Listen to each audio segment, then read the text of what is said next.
एक बार की बात है, भगवान शिव और माँ पार्वती आपस में वार्तालाप कर रहे थे। तभी वहाँ भगवान गणेश जी आ जाते हैं। क्या बात है माताश्री, पिताश्री, आपने मुझे बुलाया? पुत्र गणेश, तुम्हारी माता तुम दोनों भाइयों के विवाह की चिंता कर रही है। वो चाहती है कि तुम दोनों भाइयों का विवाह शीघ्र हो जाए। हे माताश्री, हे पिताश्री, आप मेरी ओर से बिल्कुल भी चिंता मत कीजिए। जिस कारण से मेरे माता पिता चिंता में पड़े हैं, मैं वो कारण ही समाप्त कर देता हूँ। मैंने ये निर्णय कर लिया है कि मैं विवाह नहीं करूँगा। इतना कहकर भगवान गणेश वहाँ से चले जाते हैं।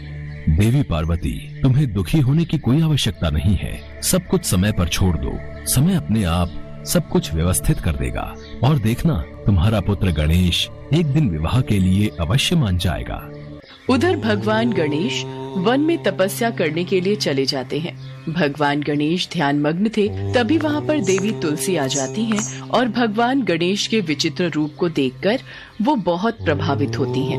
वो साधना में लीन भगवान गणेश के ध्यान को भंग करने लगती हैं, जिससे भगवान गणेश का ध्यान भंग हो जाता है।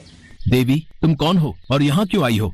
मेरी ध्यान साधना में विघ्न उत्पन्न करके अच्छा नहीं किया तुमने। हे देव, मैं धर्मध्वज की पुत्री तुलसी हूँ। मेरी माता का नाम माधवी है। मैं अपने वर की खोज में यात्रा पर निकली थी। आपको देखकर लगा जैसे मेरी यात्रा का उद्देश्य पूर्ण हो गया है। आपके विचित्र रूप ने मुझे बहुत प्रभावित किया है। मैं आपसे विवाह करना चाहती हूँ। नहीं देवी, मैं आपसे विवाह नहीं कर सकता। मैंने विवाह ना करने का प्रण लिया है। कृपया करके आप यहाँ से चली जाइए। भगवान गणेश जी ने देवी तुलसी जी से विवाह करने के लिए मना कर दिया। इस बात से तुलसी जी क्रोधित हो गई। क्रोधित हो उन्होंने गणेश जी को श्राप दे दिया। तुम आज शादी करने से मना कर रहे हो और एक समय आएगा जब तुम्हारी 2 शादी होगी और 2 पत्नियों के साथ तुम अपना जीवन व्यतीत करोगे। तुलसी जी के श्राप को कुछ समय बीता। तब तक भगवान गणेश की भी विवाह करने की इच्छा होने लगी, लेकिन उस समय कोई भी देवी देवता अपनी पुत्री का विवाह भगवान गणेश से नहीं करना चाहते थे। देवताओं का कहना था कि सभी देवी देवता इतने अधिक रूपवान हैं और गणपति देवताओं से अलग दिखते हैं, इसलिए उनसे कोई विवाह नहीं करना चाहता था। विवाह न होने से गणपति क्रोधित रहने लगे और जिस भी देवी देवता का विवाह होता उनमें विघ्न उत्पन्न करते रहते थे, जिसमें उनकी मदद उनका वाहन मूषक करता था। मूषक गणेश जी के आदेश पर देवताओं के विवाह के मंडप को नष्ट कर देता था और ऐसे में उनकी शादियों में अड़चनें पैदा हो जाती थीं। सभी देवी देवता घबरा गए और परेशान होकर भगवान शिव और माता पार्वती के पास पहुँचे। प्रभु, भगवान गणेश को न जाने क्या हो गया है। जिस किसी का भी विवाह होने वाला होता है उसमें विघ्न उत्पन्न करने के लिए मूषक को भेज देते हैं और वो सारे मंडप और विवाह के व्यवस्थित स्थल को तहस नहस कर देता है। सभी देवी देवता अपने विवाह को लेकर बहुत चिंतित हैं। इस समस्या का हल ढूंढने के लिए आपको ब्रह्मा जी के पास जाना होगा। वही इस समस्या से निकलने का समाधान बता सकते हैं। इसके बाद सभी देवी देवता ब्रह्मा जी के पास गए और अपनी समस्या बताई। हे ब्रह्मदेव, कुछ कीजिए। अब आप ही समस्या का कोई समाधान बता सकते हैं। आप सभी को घबराने की कोई आवश्यकता नहीं है। हर समस्या का समाधान अवश्य होता है। इतना कहते ही भगवान ब्रह्मा जी ने योग से 2 पुत्रियों को उत्पन्न किया और उनका नाम रिद्धि सिद्धि रखा। मैंने तुम दोनों को जिस उद्देश्य से उत्पन्न किया है वो तुम दोनों को सदैव स्मरण रखना है। रिद्धि सिद्धि, तुम दोनों पुत्रियों को ध्यान रखना है कि जब भी भगवान गणेश किसी देवी या देवता के विवाह में विघ्न डालने लगे उस समय उनका ध्यान किसी और विषय पर केंद्रित कर देना, ताकि गणेश जी की वजह से विवाह में विघ्न न आए। जी ब्रह्मदेव, हम आपकी इस बात को सदैव स्मरण रखेंगे। ब्रह्मदेव, आपने जो कार्य हमें करने के लिए उत्पन्न किया है, हम उस कार्य में अवश्य सफल होंगे। इसके बाद ब्रह्मा जी रिद्धि सिद्धि को लेकर गणेश जी के पास पहुंचे। भगवान गणेश, मैं चाहता हूँ आप मेरी दोनों बेटियों रिद्धि और सिद्धि को शिक्षा का ज्ञान दीजिए। ये तो मेरा अहोभाग्य है ब्रह्मदेव। मैं इन दोनों को शिक्षा अवश्य दूंगा। ब्रह्मा जी के कहने पर भगवान गणेश रिद्धि सिद्धि को शिक्षा देने लगे। एक दिन जब भगवान गणेश रिद्धि सिद्धि को ज्ञान की बातें समझा रहे थे, तभी वहाँ उनका वाहन मूषक आ जाता है। प्रणाम प्रभु, मैंने पता लगाया है स्वर्ग लोक में फिर किसी देवता का विवाह होने वाला है। मुझे आज्ञा दीजिए कि मुझे क्या करना है। प्रभु, मुझे ये प्रश्न समझ नहीं आ रहा। कृपया करके मुझे इस प्रश्न को भली भांति समझा दीजिए। रिद्धि, पहले मुझे गणेश जी से प्रश्न पूछने दो। पहले मैंने उनसे प्रश्न किया है। अरे, तुम दोनों आपस में यूँ झगड़ा ना करो। मैं तुम दोनों के प्रश्नों का उत्तर दूंगा। प्रभु का ध्यान तो मेरी ओर है ही नहीं, तो ठीक है, मैं भी अपने में मस्त रहता हूँ। कुछ समय तक इसी तरीके से रिद्धि सिद्धि गणेश जी का ध्यान दूसरे विषयों पर लगाती रही। एक बार गणेश जी की नजर अपने वाहन मूषक पर गई। तुम यहाँ बैठकर लड्डू खा रहे हो? तुम्हें तो मैंने देवताओं के विवाह में विघ्न डालने का कार्य सौंपा हुआ था। प्रभु, मैंने आपको कई बार स्मरण कराने की कोशिश की, पर रिद्धि सिद्धि आपका ध्यान अपनी ओर केंद्रित कर देती थी और आपके आदेश के बिना मैं कोई कार्य नहीं कर सकता प्रभु। इसी कारण सभी देवी देवता किसी भी विघ्न के बिना अपने विवाह को संपन्न कर रहे हैं। भगवान गणेश को ध्यान आया कि रिद्धि सिद्धि की बातों में लगकर सभी देवी देवताओं का विवाह हो गया और वो अविवाहित रह गए, तो उन्हें बहुत क्रोध आया। इसका पता लगने पर भगवान ब्रह्मा जी रिद्धि सिद्धि के साथ गणेश जी के समक्ष प्रकट हुए। हे गणेश, आप अपने क्रोध को शांत कीजिए। मैं आपके समक्ष अपनी दोनों पुत्रियों रिद्धि सिद्धि के विवाह का प्रस्ताव लेकर आया हूँ। कृपया करके इसे स्वीकार कीजिए। भगवान गणेश ने ये प्रस्ताव स्वीकार किया। इसी के साथ देवी तुलसी का श्राप सच साबित हुआ। भगवान गणेश के 2 विवाह हुए और उनकी 2 पत्नियां रिद्धि और सिद्धि हुईं, जिनसे उनके भविष्य में 2 पुत्र शुभ और लाभ भी हुए। साथ ही एक पुत्री यानी देवी संतोषी भी हुई।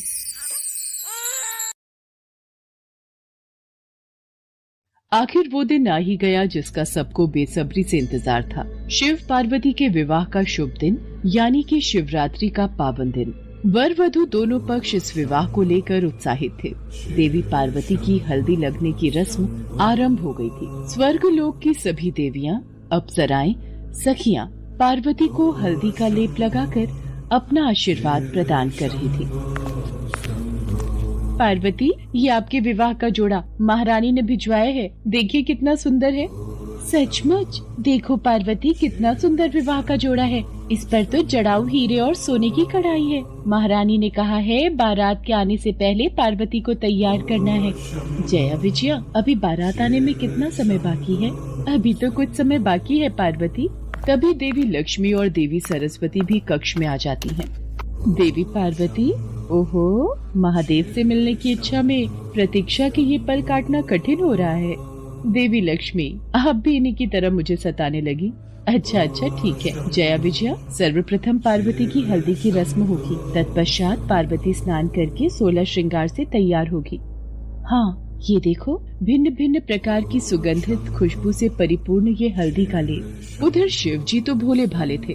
उन्हें कौन बताए कि दूल्हा कैसे तैयार होगा। उन्होंने अपने पूरे शरीर पर भस्म लीप ली और सभी शिवगण तो उन्हें उस रूप में ही देखते आए थे। उन्होंने शिव जी के उस रूप की बहुत प्रशंसा की। शाम के वक्त शिव की बारात निकलनी शुरू हो जाती है। इस बारात में देव, दानव, भूत, नाग, नागिन सब बाराती बने। उधर देवी पार्वती भी 16 श्रृंगार करके तैयार हो चुकी थी। बारात आ गई, चलो सब देखने चलते हैं।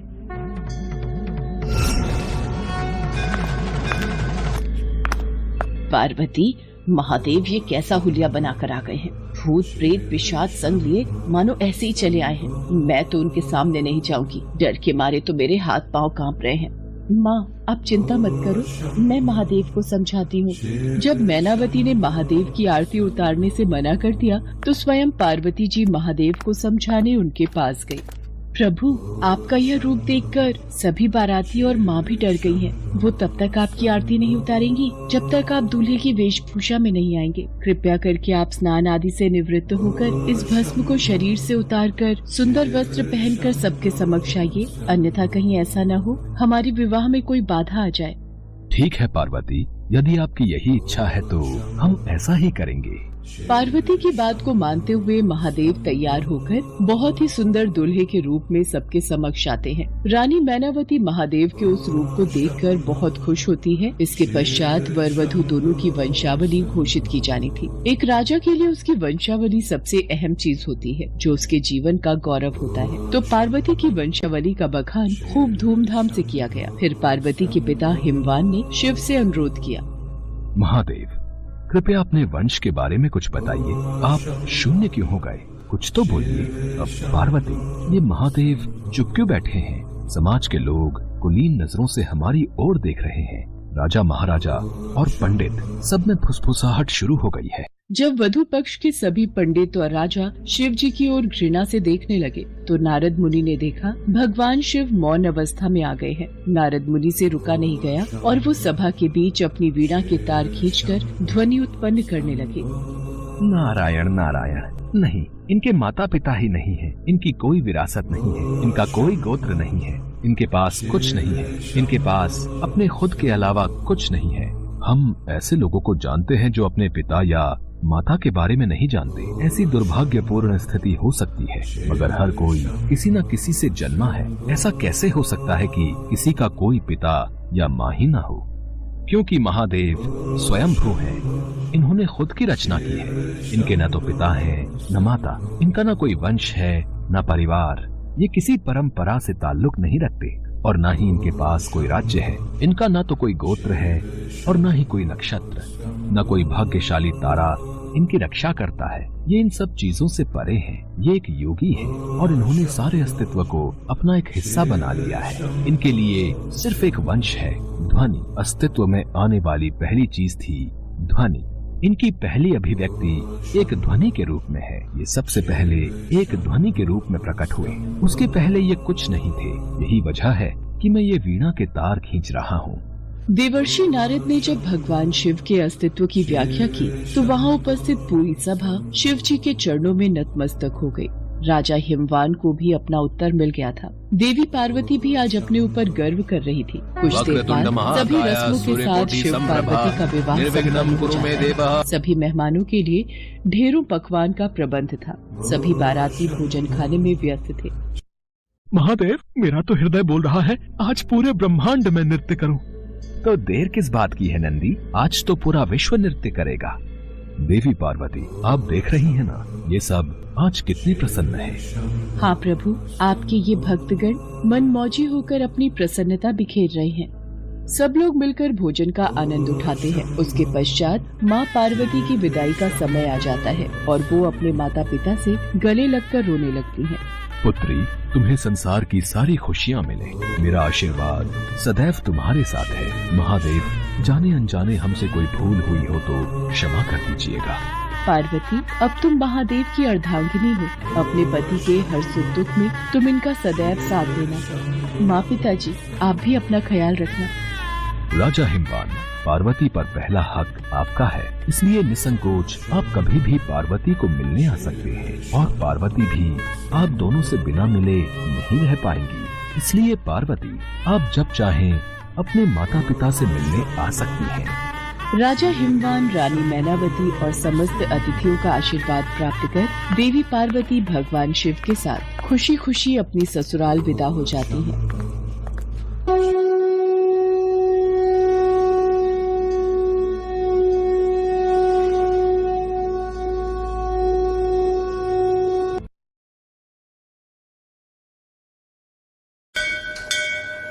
पंडित जेठानंद जी भगवान भोलेनाथ के बहुत बड़े भक्त थे। वो वाराणसी में रहते थे। शिव मंदिर में एक पुजारी के पद पर वो कई वर्षों से सेवा कार्य कर रहे थे। शिव पुराण, शिव व्रत उद्यापन, शिव चालीसा और शिव भजन कीर्तन आदि की पूजा विधि का कार्य वो भली भांति संभालते थे। अरे पंडित जी, आज आप बड़ी सुबह सुबह ही तैयार हो गए।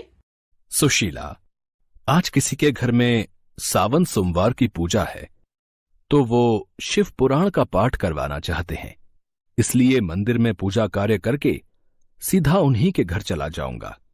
आने में शाम हो जाएगी। पंडित जी शिव मंदिर में पूजा करके उन लोगों के घर पहुंचते हैं जहां शिव पुराण का पाठ करवाना था। पूजा की तैयारी के बाद वो भगवान शिव के लिए एक आसन लगाते थे और उसके सामने एक त्रिशूल और डमरू स्थापित करके पूजा शुरू करते थे। ये जेठानंद पंडित जी का नियम था। अरे ये पंडित जी पूजा से पहले एक आसन, ये त्रिशूल और ये डमरू क्यों स्थापित करते हैं भाई?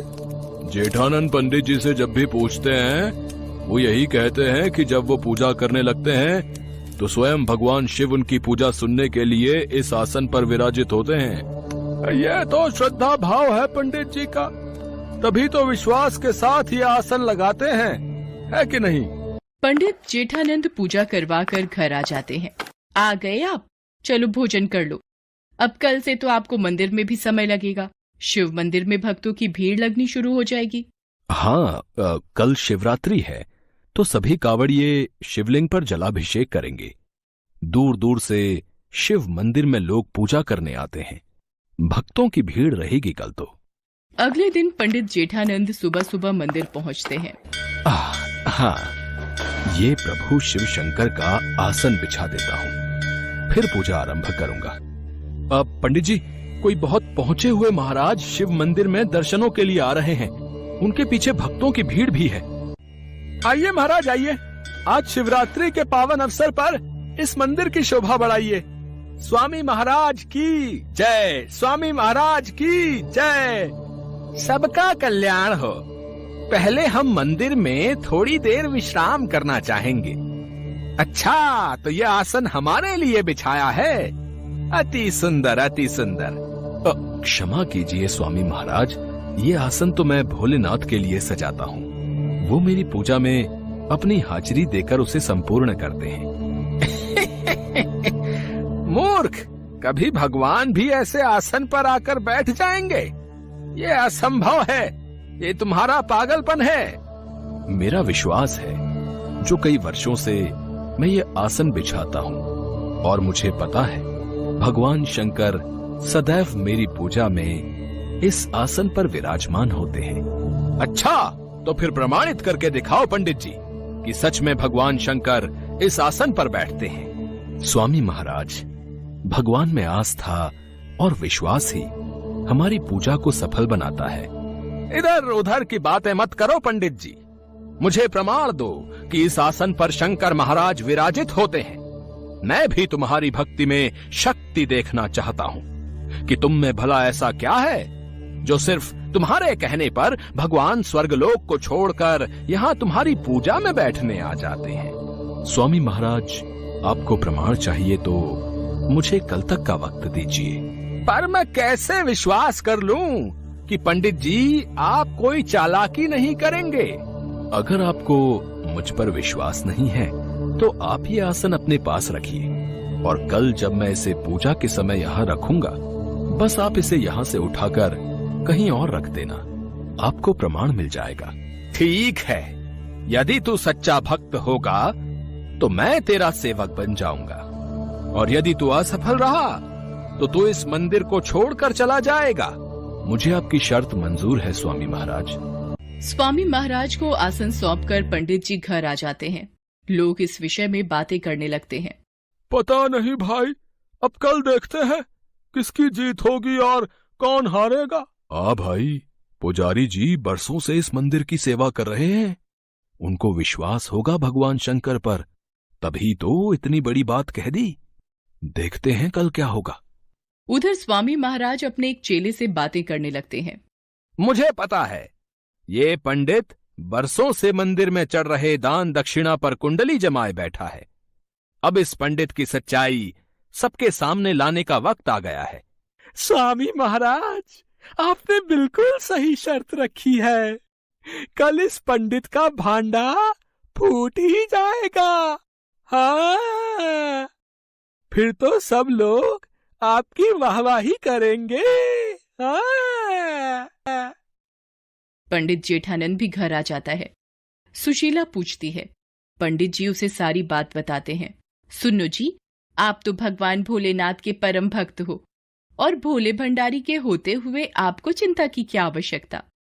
हाँ सुशीला, मैंने तो सब कुछ भोले बाबा पर छोड़ दिया है और मैं जानता हूं वो मेरे विश्वास की लाज जरूर रखेंगे। पंडित जी भगवान शंकर को याद करते हैं।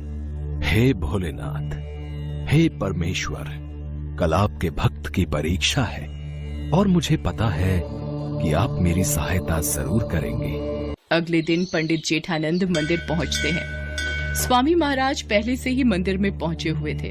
आइए पंडित जेठानंद जी, आप ही का इंतजार हो रहा था। चलिए, ये रहा भगवान शिव का आसन, लगाइए इसे और पूजा शुरू कीजिए। देखें भगवान यहाँ विराजेंगे या नहीं। ओम नमः शिवाय, ओम नमः शिवाय। हे शिव शंकर, यदि मैं सच्चे हृदय से आपका नाम लेता हूँ, यदि मैंने अपने शिव शंभू की सदैव सच्चे मन से पूजा की है, तो मेरे भोलेनाथ आज यहाँ विराजो। हे नीलकंठ, आज यहाँ विराजो। पंडित जी शंकर भगवान का स्मरण करके मंत्र जाप कर रहे थे। स्वामी महाराज तो बस इसी इंतजार में थे कि कब पंडित जी का विश्वास टूटे और वो पंडित जी को झूठा साबित करें। तभी स्वामी महाराज, यदि आपको लगता है भगवान शंकर इस आसन पर नहीं बैठे, तो क्या आप इस आसन को उठाकर दूसरी जगह रख सकते हैं। अरे इसमें कौन सी बड़ी बात है। रुको, अभी इस आसन को वहां सामने रख देता हूँ। दूध का दूध, पानी का पानी अभी हो जाएगा। अरे ये आसन उठ क्यों नहीं रहा। ये तो टस से मस भी नहीं हो रहा।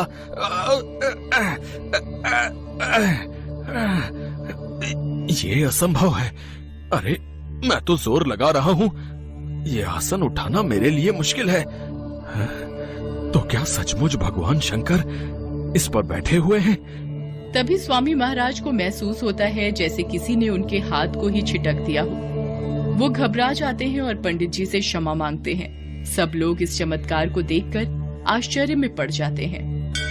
हे महादेव, आप सचमुच इस आसन पर बैठे हैं, मुझे यकीन हो गया।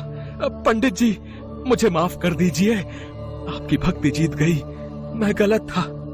आप तो सचमुच भगवान भोलेनाथ के सच्चे भक्त हो।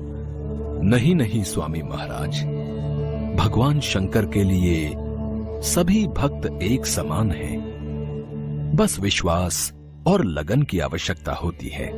भगवान शंकर ने पंडित जेठानंद का विश्वास टूटने नहीं दिया।